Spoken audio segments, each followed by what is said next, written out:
자, 들어갑니다. 1절의 이론형 문제 진로 이론, 그 다음에 1번의 홀랜드 이론의 4가지 기본 가정 중에 3가지를 쓰시오라고 했어요. 자, 4가지 기본 가정이라 그랬으니까 저는 4가지를 넣어 드렸습니다.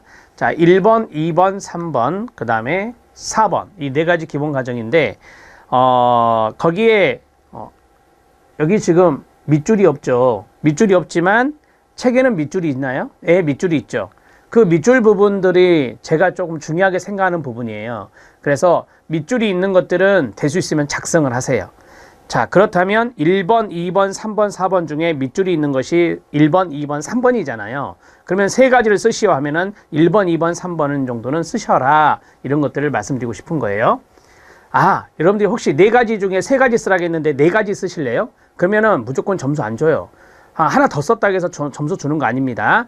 여기서 원하는 대로 5가지면 5가지 써야 되고 3가지면 3가지를 써야 된다는 거, 그것도 말씀을 드립니다. 홀랜드 이론의 기본 가정이 4가지가 있는데 3가지를 설명하시오 라고 했습니다. 우리가 홀랜드 이론 하면은 육각형 모형이라고 하죠. 그 다음에 개인, 환경, 적합성 모형이라 합니다. 그 다음에 홀랜드의 인성 이론이라고 하죠. 여러 가지의 이야기가 있어요. 자, 이 육각형을 조금 더 여러분들이 아실 필요가 있는데, 여기에 보시면 6가지의 성격 유형이 나오죠. 이 성격을 영어로 personality, 인성이라고 하는 겁니다. 그래서 인성 이론이라고 말을 쓰기도 하고요.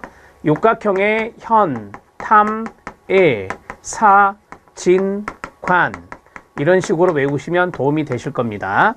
현실형, 탐구형, 예술형, 사회형, 진취형, 관습형입니다.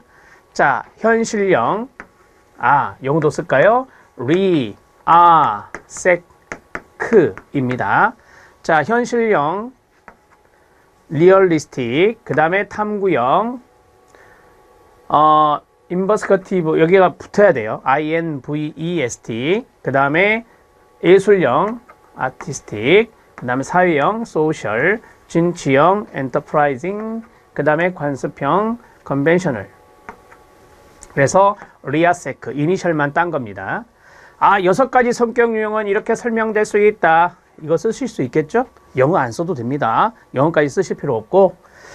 자, 현탐의 사진관을 외우시고, 여기 보지 마시고 말씀하세요. 시작. 현실형, 탐구형, 예술형, 사회형, 진취형, 관습형으로 6가지 성격 유형을 설명할 수 있다. 이 정도는 쓸 수 있겠죠. 자, 그 다음에 이제 작업 환경이 나옵니다. 여기 나오네요. 작업 환경, 환경 여기 있습니다. 작업 환경은 시작. 현실형, 탐구형, 예술형, 사회형, 진취형, 관습형으로 분류되는 6가지 유형 중에 하나로 분류될 수 있다라고 했습니다. 개인의 성격도 이거, 그 다음에 작업 환경도 이것으로 분류될 수 있다라고 하는 거죠. 그래서 이 녀석과 이 녀석이 어떻게 돼요? 네, 잘 맞아떨어지면 우리가 이것을 무엇이라 하죠? 그게 바로 일치성이라 한다. 네, 뒤에 나올 겁니다. 3번째, 사람들은 자신에 맞는 직업환경, 작업환경을 찾는다라고 했습니다. 자, 나 사회형이야. 그러면 사회형 직업을 찾는다는 거죠. 나 진취형이야. 그러면 진취형의 작업을 찾는다는 겁니다. 이해되십니까? 자, 여기서 끝내시지 말라는 거예요. 너무 짧다 그럴 때는. 그랬을 때는 이걸 좀 써주는 게 좋다라고 하는 겁니다. 자, 즉 사람들은 자신의 기술과 능력을 발휘하고 태도와 가치를 표현하며 자신에게 맞는 역할을 수행할 수 있는 직업환경, 작업환경을 찾는다는 겁니다. 그러니까 요 녀석을 설명해 준 게 그 다음이죠. 부연이라고 보면 돼요. 아울러 환경도 사회적 상호작용과 구인 선발 과정 등을 통해 환경에 맞는 사람을 찾는다라고 했어요. 자, 그러면 이게 하나, 이게 둘이죠. 사람들은 자신에 맞는 직업환경, 작업환경을 찾고 환경도 구인을 할 때 이 환경에 맞는 사람을 찾는다는 겁니다. 이해되시죠? 그래서 제가 이것을 둘로 이렇게 연결해 놓은 거예요. 이렇게 해서 정리하시면 돼요. 하실 수 있죠? 이 3가지 정도는 충분히 쓰실 수 있어요. 이게 따로따로 아니죠. 개인, 환경, 연결 이렇게 정리하시면 되는 거니까 1번, 2번, 3번에 별표 쳐놓으시고요.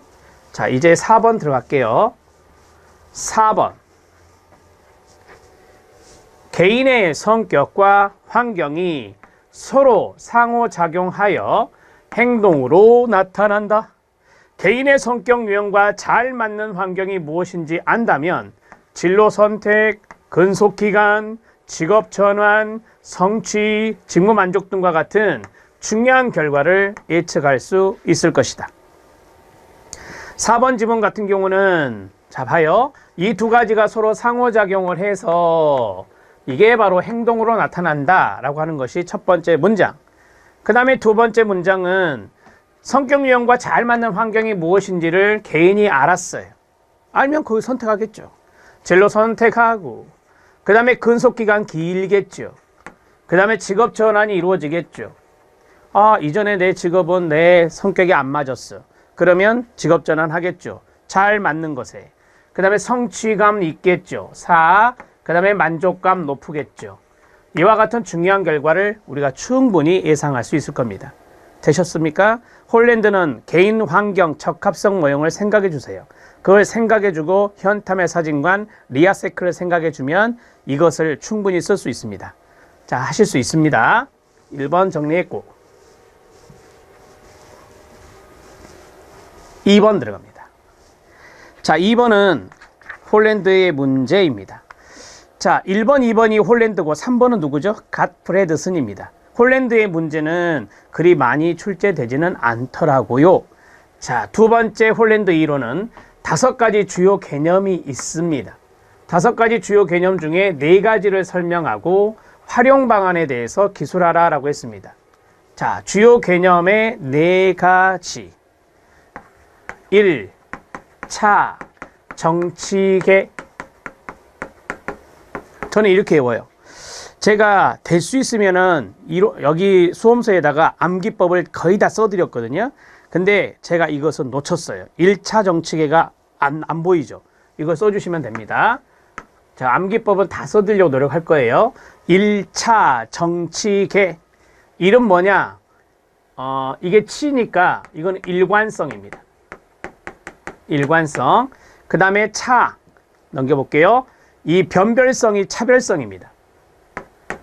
변별성이 차별성입니다. 자, 그 다음에 정은 뭐겠어요? 정체성입니다. 그 다음에 치는 뭐겠어요? 치. 여기 있네요. 일치성입니다. 그 다음에 마지막에 계측성이란 게 있었죠. 계측성. 이렇게 정리할 수 있어요. 암기해야 하나씩 나열할 수 있어요. 1, 차, 정, 치, 계. 이렇게 외웠어요. 동의어 들어갑니다. 이게 동의어가 변별성이었어요. 변별성. 이렇게 정리하시면 돼요. 아, 홀랜드 이론의 5가지 개념은 1차 정치계. 이렇게 외우시라고요. 우리가 암기할 게 앞으로 많습니다. 그러니까 앞에 타이틀을 놓고 외워야 돼요. 1차 정치계를 외웠는데 이게 어디에 있는 건지 모르면 안 되죠. 말짱 도루묵이에요. 그래서 어떻게 외우라? 홀랜드의 5가지 주요 개념은 1차 정치계. 앞에 타이틀이 있어야 돼요. 그래야 이렇게 연결이 돼서 외워진다는 것을 말씀드립니다. 자, 정리가 됐죠? 자, 주요 개념의 일치성, 일관성, 변별성, 정체성, 계측성, 그리고 마지막에 활용 방안이 있습니다. 여기 활용 방안을 쓰라고 나와 있잖아요. 사람들이 요걸 놓쳐버려요. 요걸 안 써버리면 부분 점수만 받아요. 만점을 받을 수가 없어요. 그래서 4가지를 설명하고 또는 5가지를 설명하고 활용 방안을 써라 그러면 활용 방안의 마지막에 딱 들어가 있어야 된다는 거죠. 자, 들어갑니다. 제가 일치성과 일관성을 붙여놓은 이유는요. 요 2가지 혼동하지 마시라 이거예요. 그래서 붙여놨는데 제가 앞에서 이런 말씀을 드렸죠. 개인의 성격과 작업 환경이 적합할 때 좋다. 이게 뭐냐면 일치성이다 이렇게 말했잖아요. 그게 바로 이거예요. 그게 이거예요. 개인의 흥미 유형 또는 성격 유형과 비슷하거나 정체성이 있는 환경 유형에서 일하거나 생활할 때 일치성이 높아지게 된다라고 했어요. 이걸 그림으로 설명하면 이거죠. 개인. 이게 유사라고 하죠. 환경. 이거는 당연히 작업 환경, 직업 환경이 되고, 이거는 개인의 흥미라든지 뭐예요? 성격. 이랬을 때 일치도가 높다, 일치성이 높다라고 하는 겁니다. 이런 식으로 정리하셔도 돼요. 요걸 이제 풀어 쓰는 거죠. 이걸 풀어 쓰는 겁니다.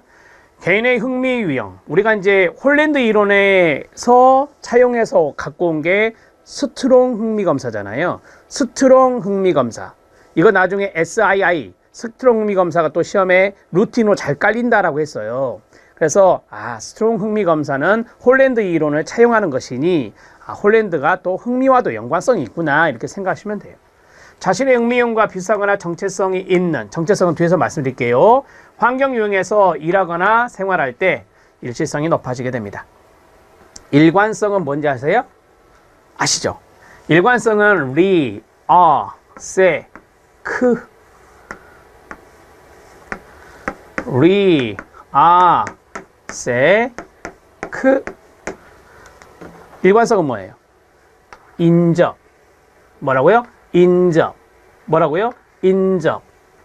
인접한 것.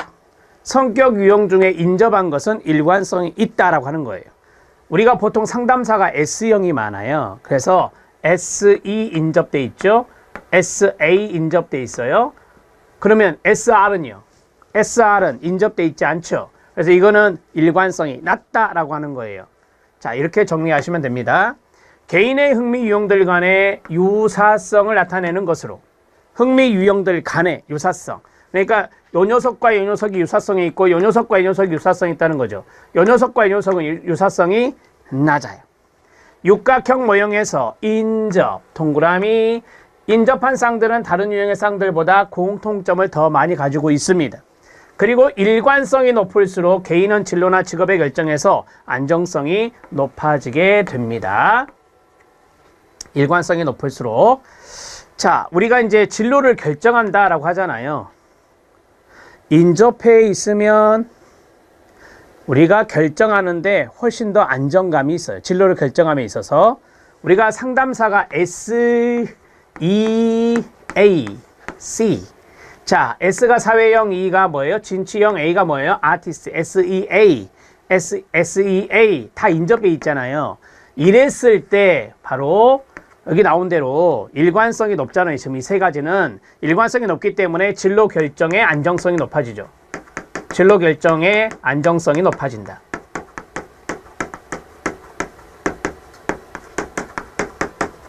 만약에 반대로 해볼까요? S가 있고요. 그 다음에 R이 나와버렸네요. 어떤 사람의 검사 결과가 SRI가 나왔다고 가정해 봅시다. S 이걸로 할까요? S 그 다음에 R 그 다음에 I예요. 이 녀석은 인접해 있지 않고 대각선에 있어요. 따라서 이런 사람은 어떤 진로를 결정하지 안정감이 떨어지겠죠. 이렇게 떨어져 있을 때는 어떤 것을 결정하지 고민스럽겠죠. 그래서 안정감이 더 떨어지는 거예요. SEA보다는. 그래서 이 마지막 부분을 설명 좀 해드렸습니다. 일치성과 일관성 아시겠죠? 세 번째 들어갑니다. 변별성입니다. 자, 변별성의 다른 말은 뭐라고요? 차별성이라 했어요. 차별성. 개인의 흥미를 정의하는 정도를 설명해 주는 개념으로 여기서 가로 좋아하는 것과 싫어하는 것에 분명한 차별성이 있을 때 잘 변별되었다고 할 수 있습니다. 자, 이거 하나 들어볼게요. 저는요, 기계 다루는 거 싫어요. 좋아하지 않아요. 그건 뭐죠?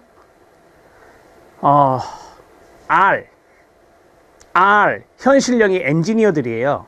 그래서 현실형하고는 안 맞구나 이거죠.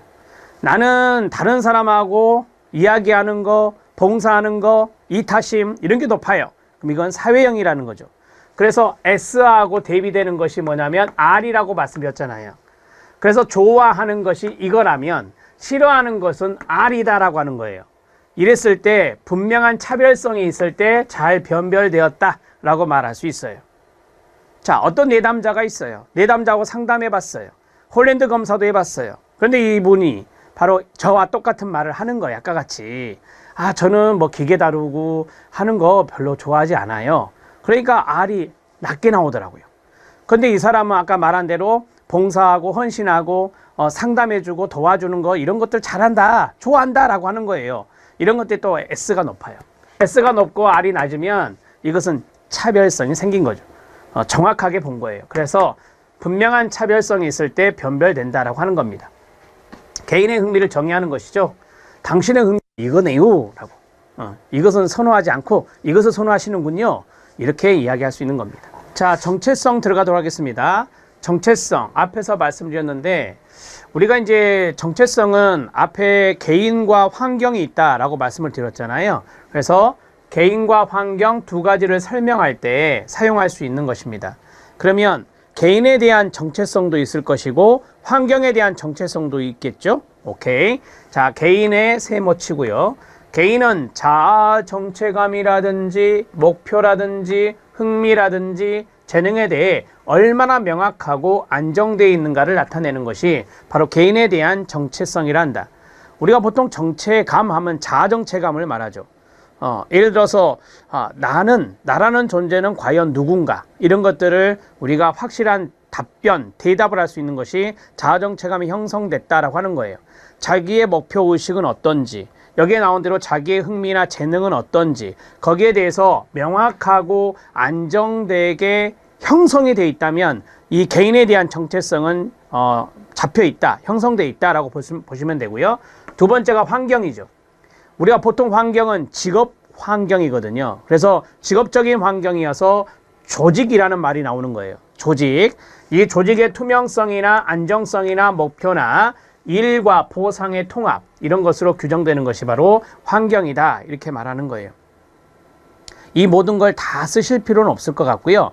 가장 중요한 포인트가 개인에 대한 정체성과 직업 환경에 대한, 작업 환경에 대한 정체성이기 때문에 개인의 정체성의 내용에서 어떤 부분들이 들어가죠? 오케이. 자아 정체감도 들어가고 개인의 목표도 들어가고요. 흥미와 재능이 들어갔어요. 그 다음에 이 환경에 대한 부분들은 조직과 연관성이 있다. 조직은 직장이라고 보시면 돼요. 조직은 직장이라고 보시면 되는데 이 직장이 과연 일과 보상에 대해서 얼마나 통합이 잘 돼 있느냐, 이 조직의 목표도 있을 거 아닙니까? 그 조직의 목표가 얼마나 잘 형성돼 있느냐, 조직이 안정적이냐, 이런 것들이 바로 이 환경상의 정체성이라고 하는 거죠. 그래서 개인과 환경 두 가지로 정체성을 설명해 볼 수 있다, 이렇게 말씀을 드린 겁니다. 자, 이제 다섯 번째인데요. 앞으로 잠깐 넘어갈게요. 자, 앞으로 넘어가면 이 정체성이라는 말이 여기 있었잖아요. 정체성이란 말이 여기 있어요. 그래서 정체성이 있는 환경 유형에서 일한다 라고 하는 것은 뭘까요? 오케이.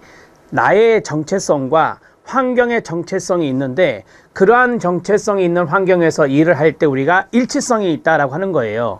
예를 하나 들어보면 개인의 목표가 있고 조직의 목표가 있잖아요. 그러면 개인의 목표의 정체성과 직업적인 측면의 조직의 목표성이 일치한다. 그러면 일할 맛 나죠. 일 잘하겠죠. 이러한 것들이 바로 이제 일치성과 연관성이 있다라고 하는 거예요. 앞에서 정체성이 있었기 때문에 말씀을 드린 겁니다. 자, 이제 마지막 5번인데요. 계측성이에요. 계측성. 좀 말이 어렵죠, 여러분. 계측이라는 단어가 말이 어려운데 계측성의 개념은 바로 이거예요. 육각형 모형에서 유형 간의 거리가 있어요. 유형 간의 거리가 있는데 이 유형 간의 거리는 그것들 사이에 이론적인 관계, 상관성에 반비례한다라고 했어요. 이 반비례라고 하는 것들이 약간 중요할 수 있는데요. 우리가 이제 반비례 하면은 곡선 모형으로 이루어져 있고요. 이게 반비례입니다. y는 x분의 1이 반비례거든요. 이게 반비례식인데 그러면 여기가 x축이고 여기가 y축이잖아요. 유형 간의 거리가 있고 그 다음에 여기는 이론적인 관계니까 여기에 관계, y에다가 관계를 쓰고 유형 간의 거리를 여기다 씁니다. 아까 우리 육각형 그렸다가 지웠는데 육각형에서 인접하면 거리가 가깝고요. 대각선에 있으면 거리가 멀어요. 자, 이해되시죠? 자, 그러면 거리가 뭐네, 여기는? 거리가 멀죠? 자, 거리가 멀면 관계는 어떻게 돼요? 이 관계는 아까 제가 상관성이라고 써드렸잖아요. 상관이 낮죠. 상관이 낮다라고 하는 거예요. 거리가 멀면. 그럼 해볼까요? S하고 뭐였는데요? R이었잖아요. S와 R은 유형 간의 거리가 멀어요. 대각선이니까. 이 두 가지의 관계는 상관성이 낮다니까요. 오케이? 자, 그러면 여기는 뭐예요? 거리가, 여기가 0.0이니까 거리가 좁아졌어요. 거리가 좁아졌다의 대표적인 사례가 뭐예요? S하고 E죠. S하고 E는 붙어 있어요. 인접해 있어요. 그러니까 이 두 녀석은요, 네, 관계적인 상관성이 아주 높죠. 이렇게 정리할 수 있어요. 저는 계측성 썼으면 좋겠어요, 여러분들이. 계측성 어렵지 않거든요. 그래서 계측성이란 육각형 모형에서 이 유형 간의 거리는 그것들의 이론적인 관계에 뭐한다? 반비례한다 라고 하는 거예요. 어렵지 않아요. 머릿속에 이 그림을 연상하면 쉽게 쓸 수 있어요. 제가 참고에 그림을 넣어드렸잖아요. 좀 이따 설명해 드리고요. 이 그림이에요. 참고에 있는 그림이.